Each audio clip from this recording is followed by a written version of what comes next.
Get your Bibles and turn with me to Matthew chapter number 1.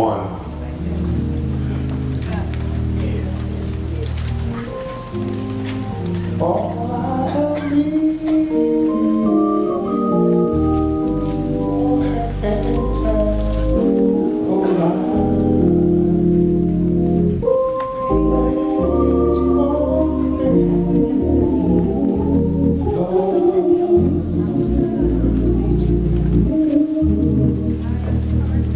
summer and winter, springtime and harvest, sun, moon, and stars in their courses above, they join with all nature in manifold witness to thy great faithfulness, thy mercy and love. This is my favorite verse. You're given pardon for all my sins, and a peace that always endures. Thine own dear presence to cheer and to guide, strength for today and bright hopes for all of my tomorrows. Blessings are mine with 10,000 on every side. Great is thy faithfulness. Great is thy faithfulness. Every time I wake up in the morning, a brand new mercy I see, and all I have ever needed, your hands have provided.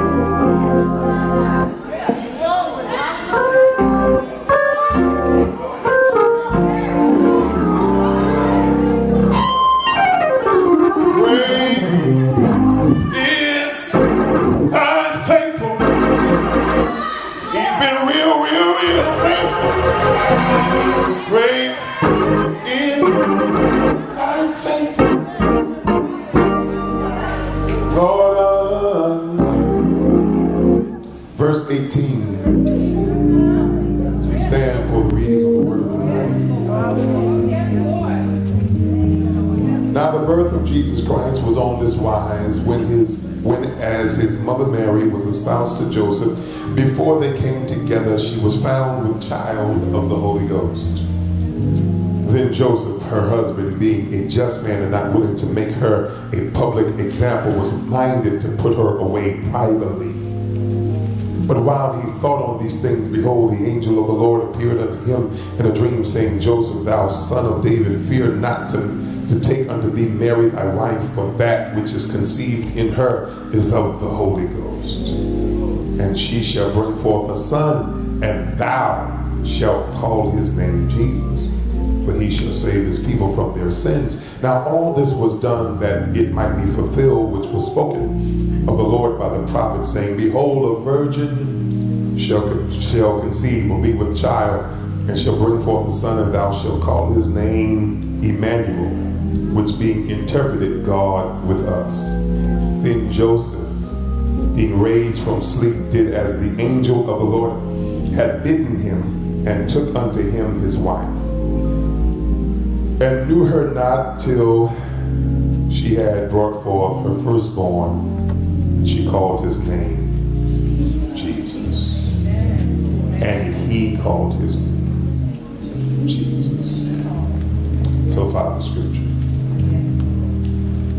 You may be seated. I want to talk today from a perspective that perhaps will not make you shout. You will not swing from the chandeliers.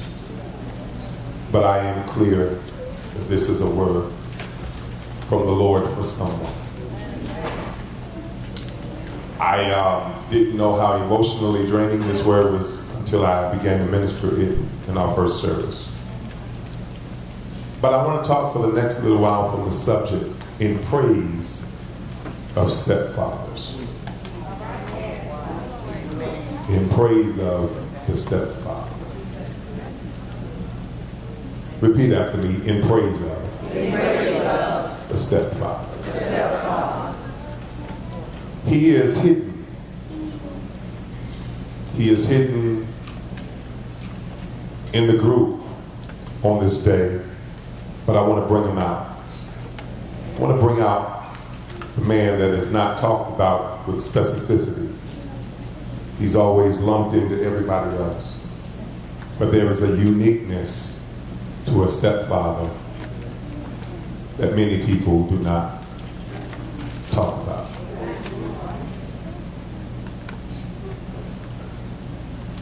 In the year of 1984, the month of March, while standing in the Byway Youth Center talking to Randall Jackson, a young, brown-skinned, beautiful girl walked across the floor with a little light-skinned, big-head boy by the hand. I was arrested by her beauty, by her elegance in her class, and I immediately asked Randall, who was that? He said to me, who? Dreamer? I said, yeah, my sister. She had her son by the hand, and I immediately was attracted. Fast forward, July 1987, we connected again. From there, a relationship was forged. It built, it developed, even long distance. I was traveling 12 and 13 hours one way because I was arrested by the virtue of this one woman who, when I met her, had her son in her hand. I traveled, I stood at phone booths. This is pre-cell phone days. 12 and 1 o'clock in the morning, Grand Central Station in a bit of cold, talking to her on the phone, waiting for my train. The relationship kept growing. I began to think about who I would share my life with. Made a decision that I would ask her. March of 1988, I came to South Carolina with a ring in my pocket to a woman who I had met with her son in her hand. Made a decision, stood October the 8th, 1988, approximately 3 p.m. in the afternoon. At the altar, the only two people with white suits on, white tux, and ugly white shoes. It's me and her son. And I said, I do. I'm going somewhere. Just check me off. For all you deep people that know so much, just hang. If you're not interested in this, you're gonna miss the whole message. So you can exit now. It's really not bother. Because I want you to get it. Because somebody's going to be helped today. I made a decision. And I said I do. To not only her with the white dress, but also to him. I stood there with excitement because of what was going to happen in my life, the additions. And at the same time, I stood next to a little boy who had mixed emotions because he was not experiencing the same level of joy that I was. He was afraid that he was losing his mother. No one prepared me for what I had embarked upon. No one warned me. No one counseled me. No one was able to tell me what was getting ready to happen. No one prepared me for the challenges that I would face. Here I am, 23 years old. I have never known what it is to come home as a married man to a house with no children in it. My honeymoon days were spent dividing time between my wife and the interruption of a son.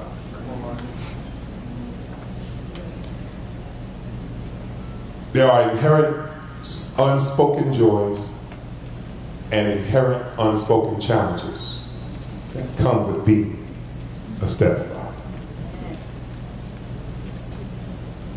Stepfather makes the commitment or the decision to commit, even knowing he has to assume parental responsibility immediately, to perhaps a child who will take a while to warm up, or if ever, embrace him as a father. Stepfather makes a decision mentally, psychologically, emotionally to be a father to perhaps a son or a daughter that will take years to decide whether they want to call him dad. Right. Stepfather lives with the unspoken anxiety, the unspoken angst, wondering if this dispute, this little bump in the road, will this be the moment where reality will bite and he will hear the words uttered from that child, "You are not my daddy." Nobody talks about this. That stepfather lives with that and has to act like he's not afraid. Lives with that and has to act like he's not affected. Meanwhile, we walk every day waiting for the shoe to drop. Some glaring things hit us in the face. It's that perhaps in the presence of the biological parent, father, who shows up on memorable occasions, birthdays, graduations, to claim some level of responsibility for the success of the child. But rides off into the sunset after the festivities are over and is never present for the moments of failure. I didn't come to make you shout. Show up proud to claim ownership, claim to have something to do with the success of the child. But when the son is growing up and getting in trouble, school, child is sick, and nowhere to be found. Because you've made a decision to be a father, you have to even assume financial responsibility, even in the face of ingratitude. The biological father shows up to make memories. The stepfather has to stand there and fall back, resume normal duties when the festivities are over. The stepfather sometimes has to deal with the ongoing internal and external battle of not really having that wife fully engaged and knowing that he is not fully in charge.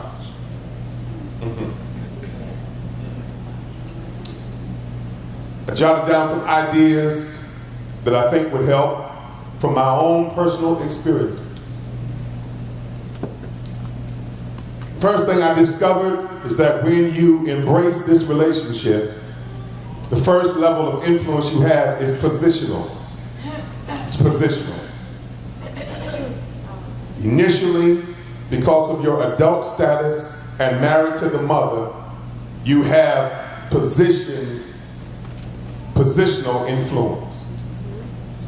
Doesn't mean much. This means that you are an adult in the house.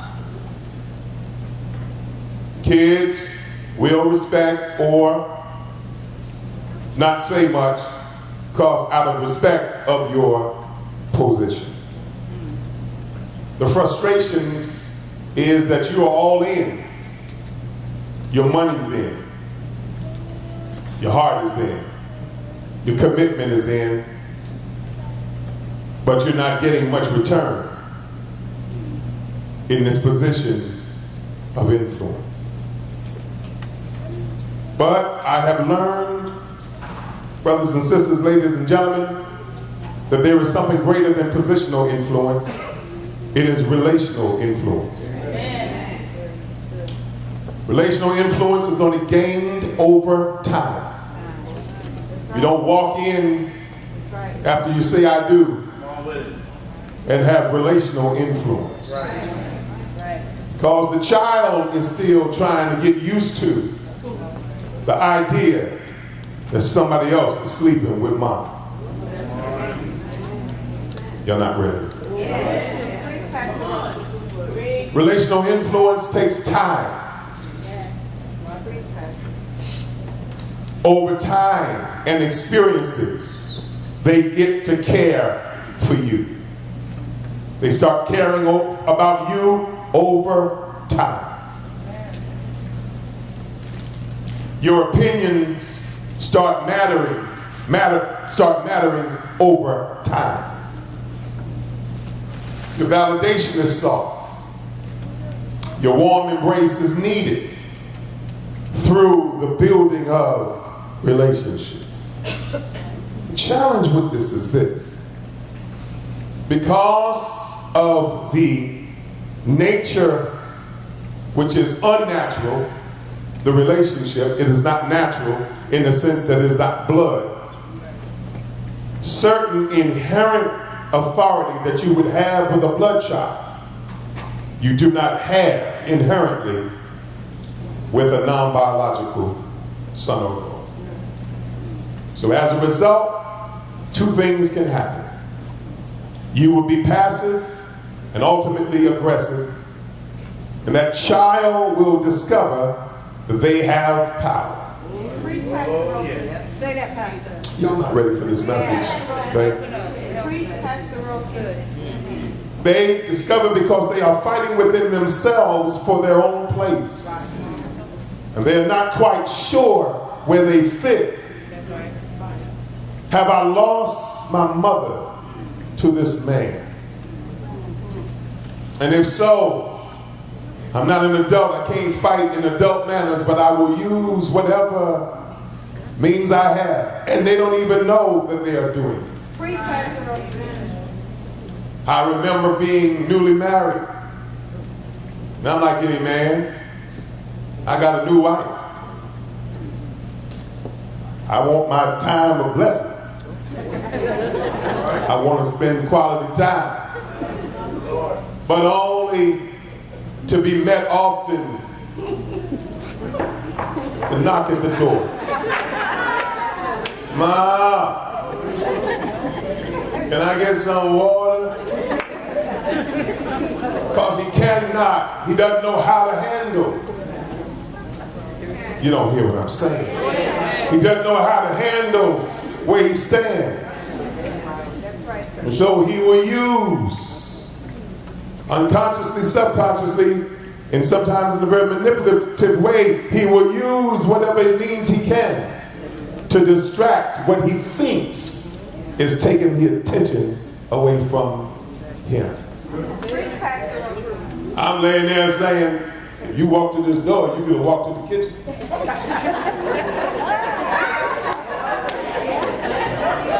Y'all get that later.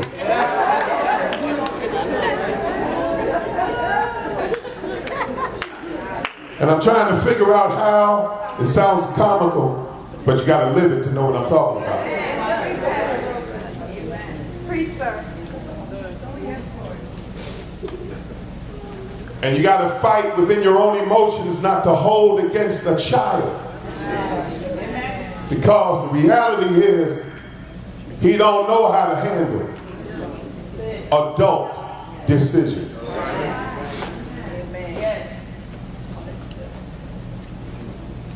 Another helpful hint I found out, brothers and sisters, that you got to express commitment. Stepfathers must express commitment to the marriage and to the family.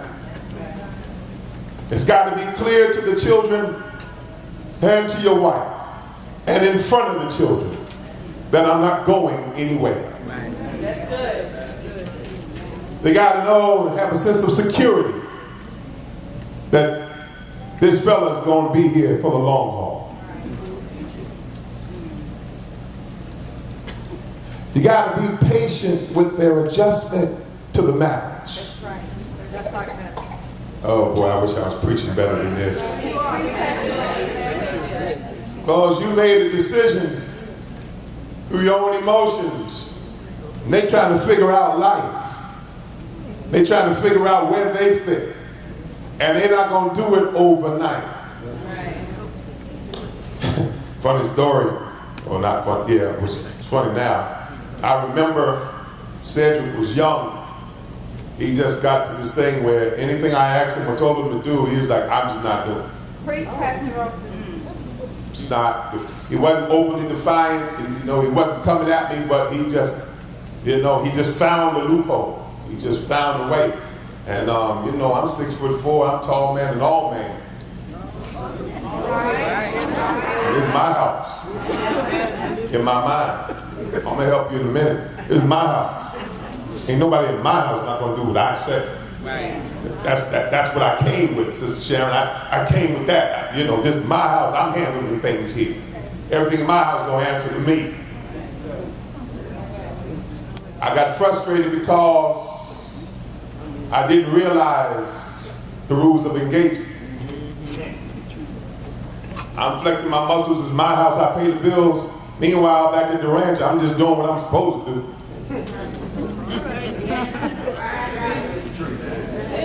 Paying bills and taking care of your family ain't nothing special. You don't get no Father of the Year award. I can't hear nobody talking to me. You don't deserve no trophy for taking care and honoring your commitment. I go back to my original intro. When I met my wife, she was holding the hand of her son. So every decision I made had to be based on the fact when I met her. This was a package deal from, I knew I was going to be buying stilettos and sneakers.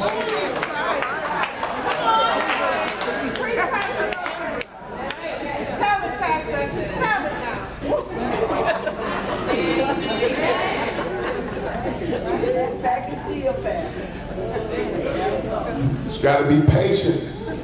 Let them adjust to this new life. Another thing a stepfather has to do is got to be a spiritual leader. Stepfather got to lead in prayer. Got to lead in worship. Got to lead in righteous decisions for the house. Your wife can't be leading the family in spiritual matters. Let me tell my daughter something. Don't you dare commit your life to somebody who can't lead you spiritually. You don't have to say nothing. Don't you dare. I don't care how fine he is. I don't care how much money he makes. Don't you dare sell your soul for somebody who cannot lead you to the cross. You need somebody in your life when we can't figure it out together. We'll say, come on, baby, let's get on our knees.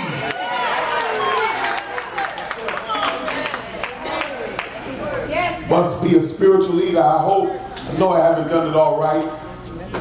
I know I haven't done it all right. I know I've been imperfect in so many areas. But I tried to show my sons that I love the Lord. I have tried to live in a way to let them know that Jesus is number one. That the church is my life. Because it was what was put in me. It is what I saw. My Father showed me what it is to love God. My father was a flawed man, like all men, but he loved the Lord. I saw him praying in my house. I heard him praying and getting happy in my house. I know the songs of Zion because my father. I stand here with a level of confidence to share with you the word of the Lord because my father taught me the Bible. Sit on the porch on Saturdays with the Bible open. We didn't have rocking chairs. He'd be sitting on the stoop reading the word of God. I've been blessed. Talents in my life have been developed. But when I trace it all back, it was my father's example. Grew up in the church. Grew up in the church for a great segment of my life. My father was pastoring the church 38 South Main Street, Portchester, New York. And the congregation was the size of just that section to my right. The reason why I can be consistent in ministry, even when people do not support. Even when the people I lead don't follow. Even when I stand here and you don't come here. The reason I can do it is because I had a father that showed me what commitment to the Lord was. My father, he wouldn't be no more than this many people. He had a whole robe on. Sunday morning had a robe and a tambourine. You don't hear what I'm saying? And he preached like it was national convocation. And even before I learned to play or was playing fluently, I remember so vividly my father in a prayer service one night began to pray for the needs of the church to be met. He took the oil.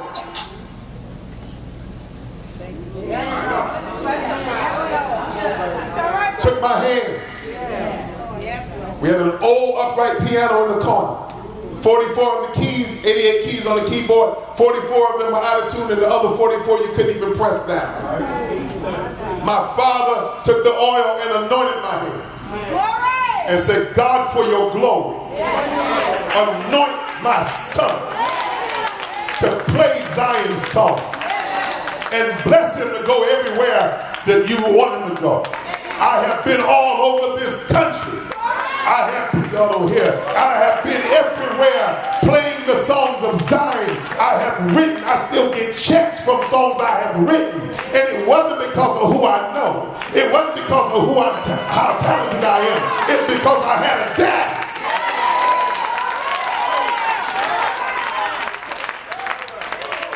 Before anybody ever knew my name, I had a daddy who poured into my life, who wouldn't let me get conceited, wouldn't let me play for money, wouldn't let me play for prestige. He said, you're going to do this in the name of the Lord, because I want you to remember the Lord gave you this.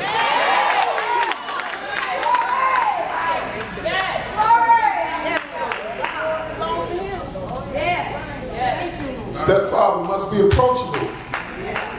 Cannot be easily offended by the emotional ups and downs of the children. I've raised biological and a non-biological son, and what I have discovered, this is just me talking today, but what I have discovered is it is so inherently easier to operate in a level of authority with your own biological child. And it seems as if sometimes that even though children are progressing and going through their process the same way, for some reason it is easier to be offended by those who are not your biological children. They're doing the same thing as other kids. It's just that it personally seems to be personal when they don't seem to follow you. But you have to be patient, and you cannot be emotionally unstable, because while they're going through their changes, they need you to be a stable force to hold on to while life is taking them through their changes. Because there's going to come a day, Lord, I praise you, when that same child that would not call you dad is going to look up and say, you're the only dad.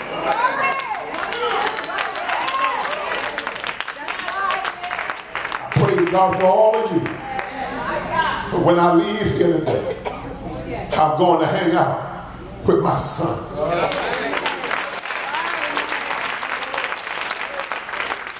I'm going to be surrounded by boys that I've watched from pampers almost to now grown men. Amen. That's good. I'm going to be with my oldest, who happens to be 36. But it was like 30 years. 30 years. 30 years. I've known him 30 years. Where's the time going? And like any child, he's going through all kind of changes. We have gone through all kind of changes. But nothing blesses me more for him to call me on the phone and I hear, Pops.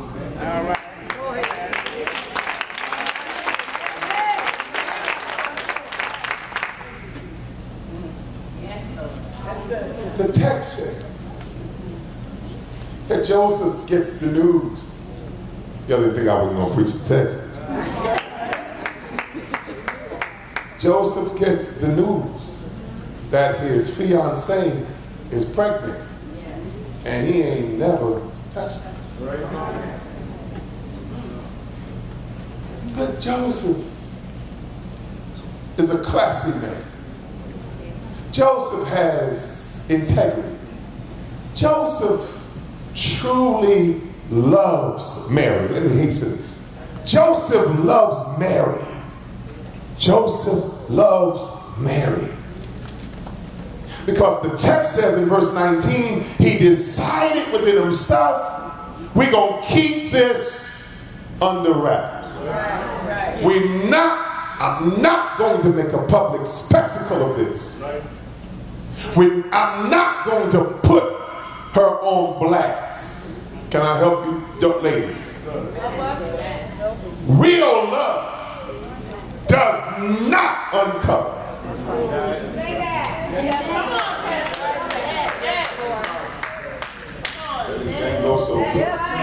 Real love does not seek to expose the weaknesses of the person you love. One of the things that men inherently do, we cover. Even when we are hurt, we cover who we love. Daughters, don't hook up with nobody that won't cover you. I'm not preaching to the right. Don't a sure sign that he ain't the one is that he has a need to tell your weaknesses and expose what he doesn't like to everybody. If he got to run and tell his mama what's wrong with you, he ain't the one. He got to tell his family how he feels about your shortcomings. He's not the one. Y'all not ready for this today. If he's got to tell his boys about you in a derogatory manner, he does not love you. But let me give you some Bible. Love covers.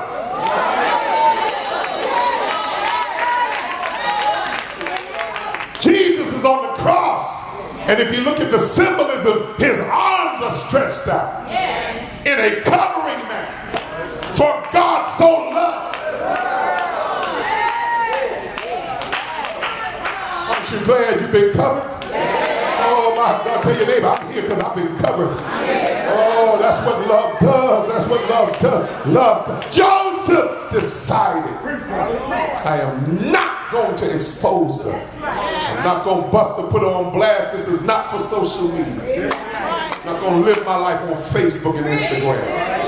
This is personal. We're going to go through this. We're going to go through this together.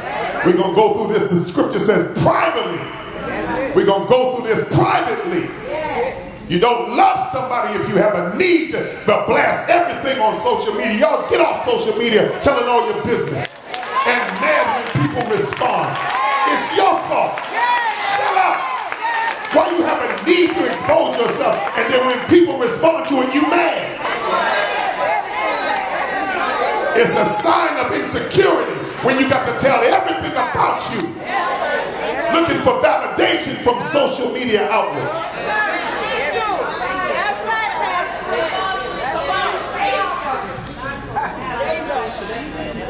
Says she's a classy woman, and whatever this is, watch this, whatever this is temporary. Whatever is going on right now, it ain't gonna last. So ain't no need for me to expose it because in a few days we're gonna be past it. This ain't marriage enrichment, but you need to keep your business to your business. Because you're going to be over it, and the people that you expose it to, they're going to be looking for you. And some of them, y'all ain't going to say this, y'all not going to say nothing on this, but some of them are happy that you died. Some of them are waiting to hear your misfortune. And they want to leave you there. Meanwhile, back at the ranch, you and Boo-Boo done made it up. You and Bay done got together, and they want to remind you of where you are because misery loves company. And sometimes you're telling your stuff to people who are miserable, and they want you to stay in that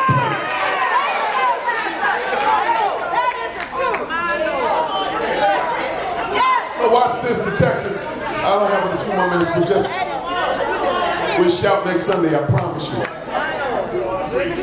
Watch this.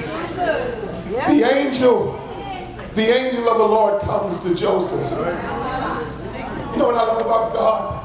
In the most unsettling places of your life, God will always send an angel. Lord, I praise you. Because God will always put somebody in your path. Do I have a witness here? Do I have a female witness here? Do I have a male witness in here? God will always put somebody around in your life to give you a word of encouragement, to help you see something that you couldn't see yourself. If you pay attention. But see, here's the issue. You got to get rid of your pride and accept the fact that you are flawed and that you may be doing the wrong thing. And trust the fact that God will put an angel in your path to help you see something that you did not see before. Joseph said, this is an ugly situation and it's embarrassing and I don't know what to do with it. And God sent an angel to calm him down. Said, Mary is cool, man. Mary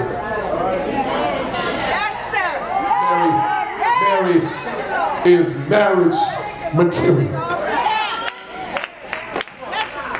Mary is marriage material. Mary is marriage material. You know, years ago it used to be a stigma for a woman to have a child out of wedlock. Come on, don't sit here like y'all don't know what I'm talking about. You were ostracized, you were considered all kind of stuff. People would call you all kind of names if you had a child. Come on, they would have a preconception of your character. They would suggest that something in you is loose if you had a child out of wedlock. But you know what I discovered? That oh boy. You know what I discovered? I discovered that there is a subtleness to a woman who has a child. Because innately, when a woman has responsibility, she rises to the occasion. I can't hear nobody.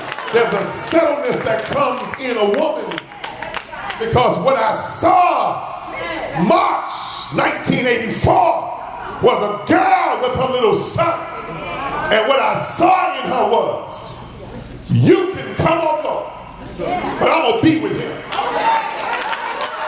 I'm going to take care. I wish I had some women in here. You can do what you want to do, but me and mine going to be good. Matter of fact, you can go today, but I will survive. As long as I know how to love, I know y'all ain't saying nothing.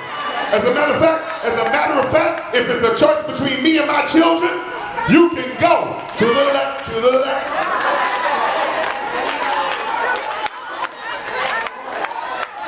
Because a mother by nature is responsible. I wish I had some mothers to say something to me. She'll be wiping her eyes and watching you leave with your bags and holding her children saying, baby, we gonna be all right. Before he came, we was all right. We gonna be good when he go. I can't hear nobody talking to me. And if nobody comes, if God don't send me nobody, don't you worry, we gonna be all right. And mama gonna do whatever mama got to do. But we gonna, I wish I had a witness in this room somewhere.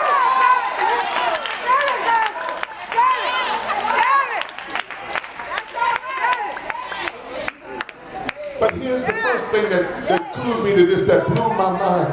Can I have a couple more minutes? This is the thing that blew my mind, that knocked me out of the water. When I read verse 21, the Bible says that the angel begins to talk to Joseph, and he says, this thing is of the Holy Ghost.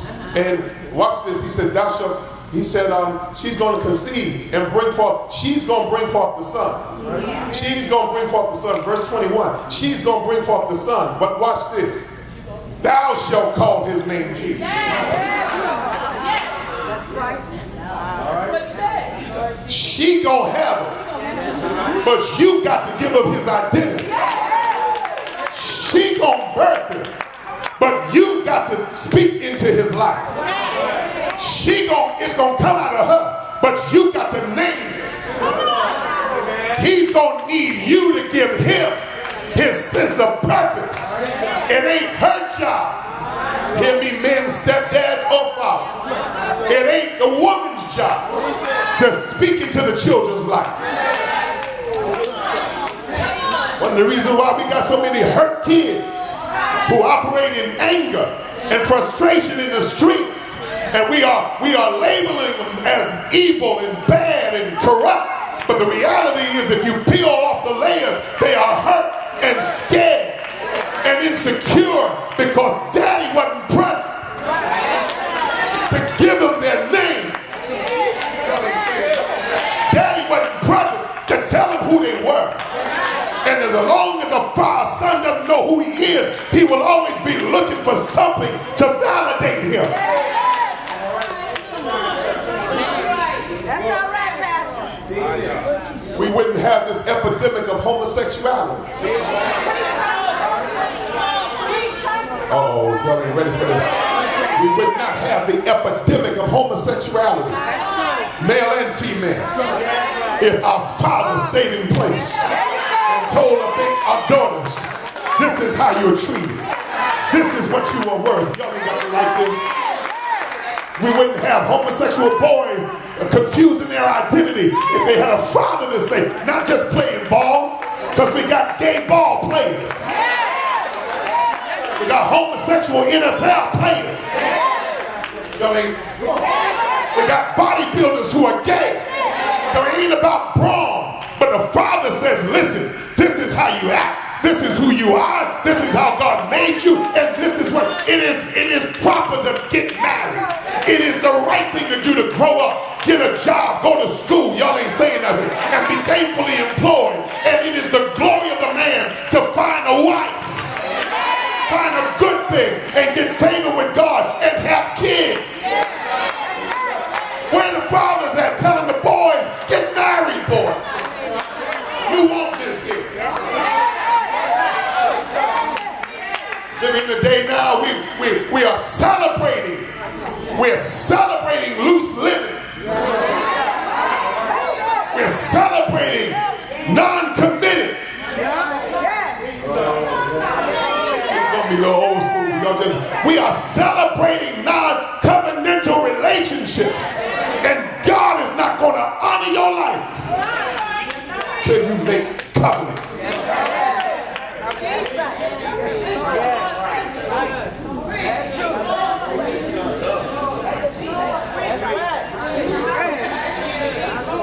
Joseph, thou shalt call his name Jesus. He's going to save his people from their sins. I'm closing now. Amen. Stepdad has to sometimes be stepped on, overlooked by family. My friends. Yes, Lord. Stepfather sometimes has to be considered not even as important. Stepfather has to be stepped on. Secondly, sometimes a stepfather has to step down and allow the opinions of other people to be more influential than his. If you not live this, I'm just trying to give you the profile that you would never know unless someone told you. The inherent feelings of being stepped on. The inherent challenges of sometimes stepping down from your position of authority and acquiescing to the fact that the wife may have the hand of authority. I'll prove it to you in the scriptures. 12 years later, yes, Lord. 12 years later, Jesus wanders off for 3 days. Besides, he don't have to answer to nobody. Joseph and Mary are looking for him. His biological mother is frantic. She is frantic. Where is my child? Joseph is worried because now he's got to make sure that Mary is okay. Can you imagine the climate of the house, the emotional climate of the house? She is frantic. She is not herself. She can't find her son for 3 days and he's only 12 years old. Where is my child? Come on here, baby, hug me. Come on, let me get your mind off it. Get off me. Ain't no getting my mind off of this. Y'all ain't saying nothing. Ain't no blessing going on right here. My child is missing.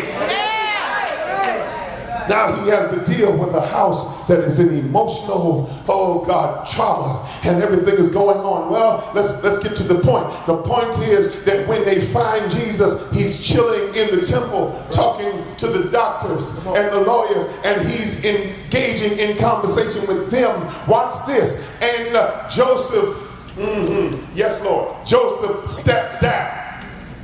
Joseph steps down instead of stepping up. Yes, Lord, instead of speaking up, Joseph defers to his wife and says, you handle this because you may have the voice of authority in this moment, because I have been living with the anxiety and the angst that I could not tell you about, that this may be the moment when he comes out of his mouth and tells me, you ain't my daddy. You don't tell me where to go and what to do. I wish my daddy was here. And Joseph steps down and allows Mary to deal with Jesus. And in his stepping down, Jesus has a smart mouth.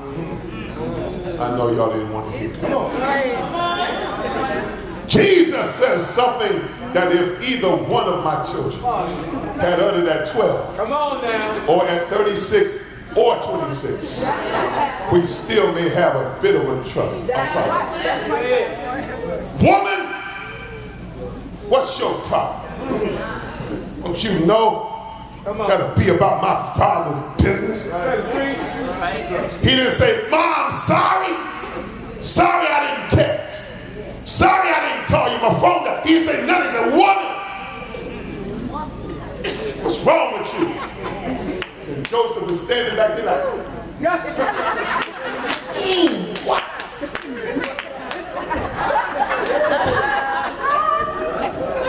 Better get him.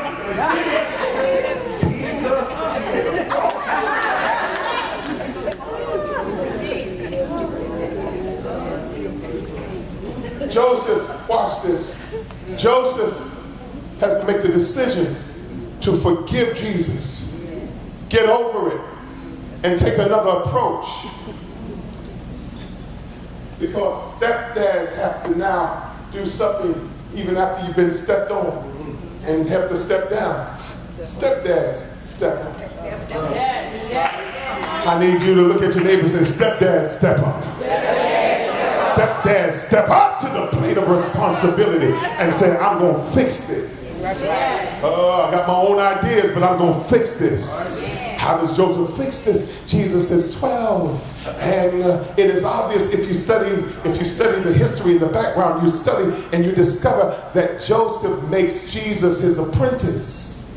And he teaches him the family business. Because Mark 6:3 says that when they make reference to Jesus, they said, is not this Joseph's boy? The carpenter's son? Praise Pastor Rowson. At 12, he had a decision to make. I could just leave this boy here with his mama, say, Bumpers, I don't need this. I ain't no 12-year-old gonna be talking to me like this. I'm not dealing with the disrespect. But Joseph said, I got an assignment. And I gotta step up. Praise Pastor Rowson. I gotta step up and put something in Jesus that will make him be, I know he's the Son of God, and I know he's got a heavenly assignment, a spiritual assignment, but while he's here on earth, I'm going to pour into him. I'm going to teach him something that will help him build something. Because I know later on he's going to be building lives.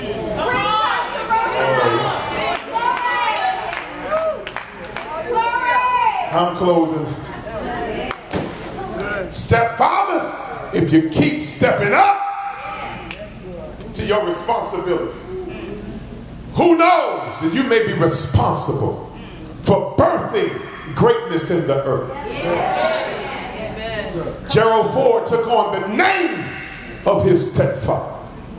Bill Clinton, President Clinton, was raised by his stepfather.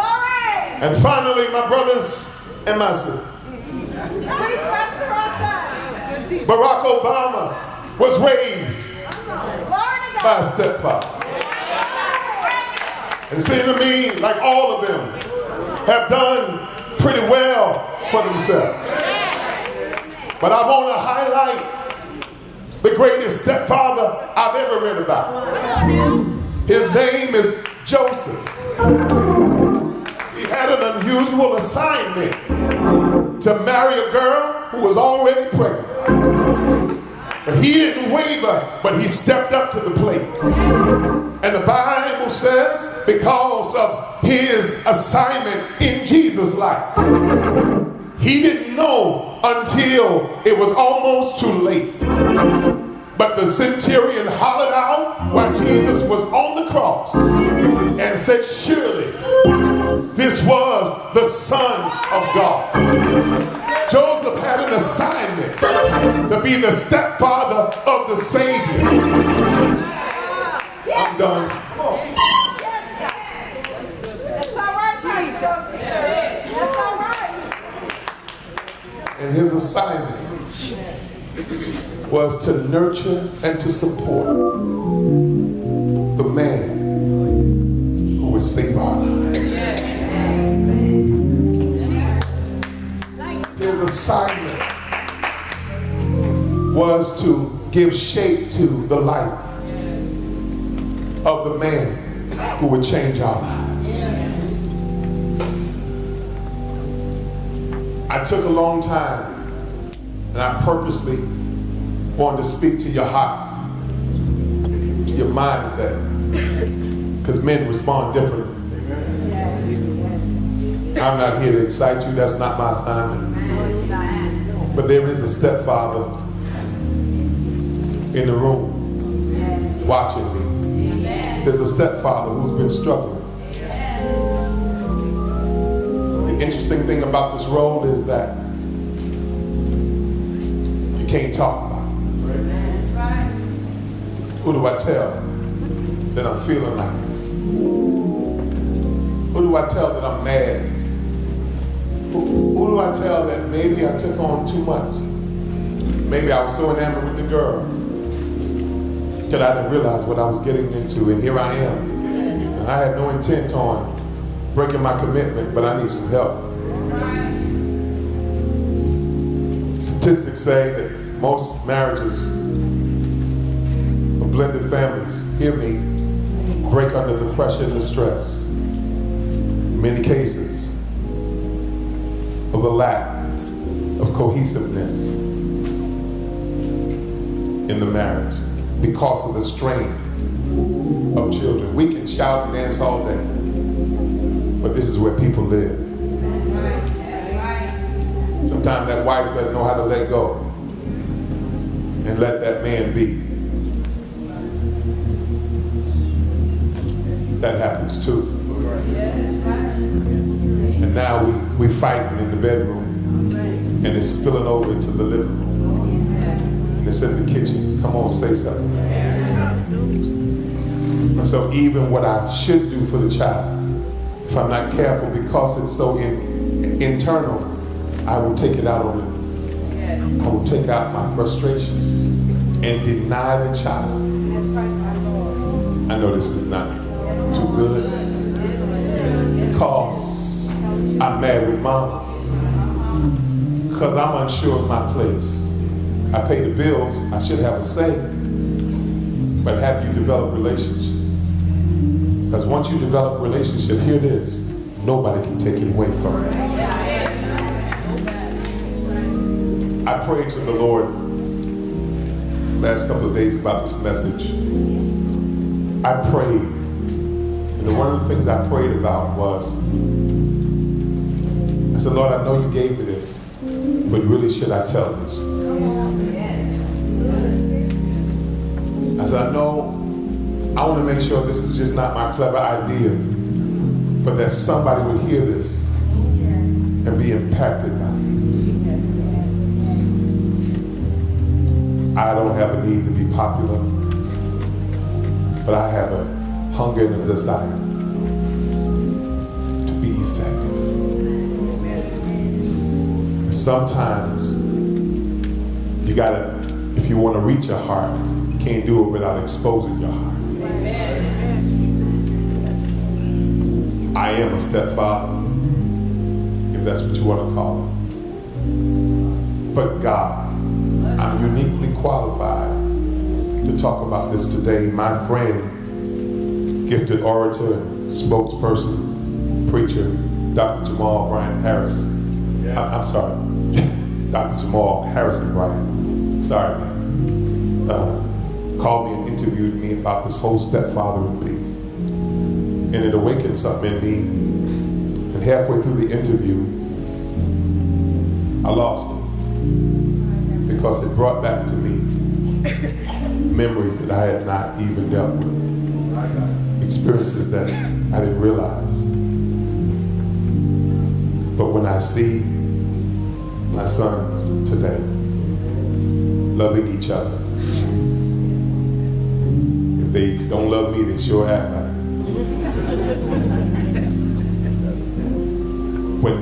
When I see them and I hear them and I talk to them, particularly my non-biological son, Cedric, and I hear him call me Pops. And every major decision in his life, he picks up that phone or he comes to see, and we talk about it. When his son was born, he ran out the room crying and jumped in my arms. No, I'm saying this for a reason, and you'll get it in a minute. He jumped in my arms and collapsed in my arms and cried like a baby. You know why that was important to me? Because there was a time we weren't speaking.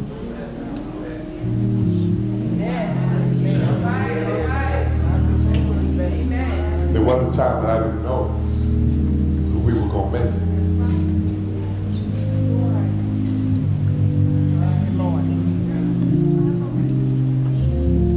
There was a time when I didn't know.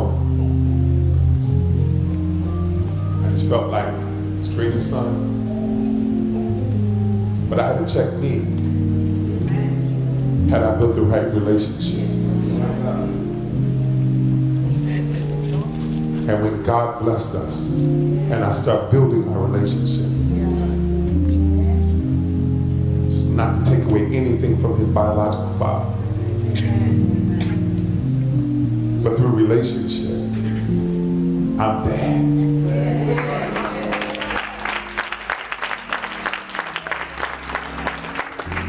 This morning, I want to pray for a stepfather. I want to pray for a stepfather today. I want to pray for a son who has an estranged father. I want to pray for a father who's trying to be a father under strain. If that's you, get to this altar. Get to this altar. Let me tell you something. We can act big and tough and we can have it together. But most of what I told and bore today to you is invisible. You would never see it. You would never know it. God will let you live something for 20 years to help you tell somebody in 20 minutes. Do I have a witness in here? God will give you an experience that you live it for 30 years, and in less than 30 minutes, you'll help somebody avoid some of the pitfalls. Paul said, my life is poured out as a drink offering. If you come to church only for me to shout you, you're missing the purpose. You're missing the whole good of this. If the only thing we come to church to do is be emotionally stimulated, we're missing the point. My job is to get you out of here and get you to glory. And while you're on your destination, is to help you navigate through things that are really rough. I want to pray for a young lady who's struggling with that level of relationship in your life, and it's causing strain with your kids. This is only for the transparent people.